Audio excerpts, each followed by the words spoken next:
Welcome to my channel. आज की video में मैं आपको बताने वाला हूँ कि जब हम फेसबुक को ओपन करते हैं तो हमारे पास एक एरर आता है। ये एरर हमारे पास दो किस्म का आ सकता है, फेसबुक कीप स्टॉपिंग और फेसबुक हैज़ स्टॉप्ड। तो आपने किस तरह से इस एरर को फिक्स करना है, आपने सिंपल से 2-3 स्टेप्स करने हैं और आपका ये एरर फिक्स हो जाएगा।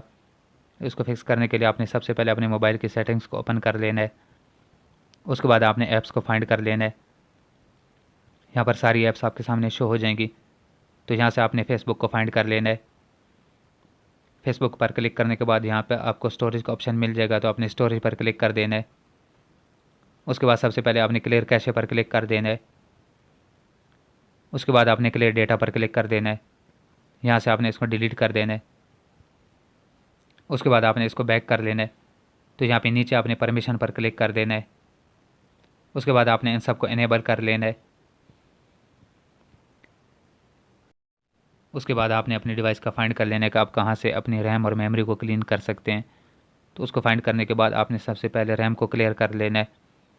उसके बाद आपने अपनी मेमोरी को क्लीन कर लेना है जितनी भी हो सकती है। उसके बाद अगर आपकी एप्लीकेशन अपडेट नहीं है तो आपने इसको अपडेट कर लेना है। अपनी एप्लीकेशन को अपडेट करने के बाद आपने अपनी डिवाइस को रीस्टार्ट कर देना है। रीस्टार्ट करने के बाद आपने दोबारा से फेसबुक को लॉगिन कर लेना है। लॉगिन करने के बाद आपकी प्रॉब्लम फिक्स हो जाएगी। उम्मीद है कि आपको वीडियो पसंद आई होगी। अगर पसंद आए तो लाइक कर दें, चैनल को सब्सक्राइब कर दें।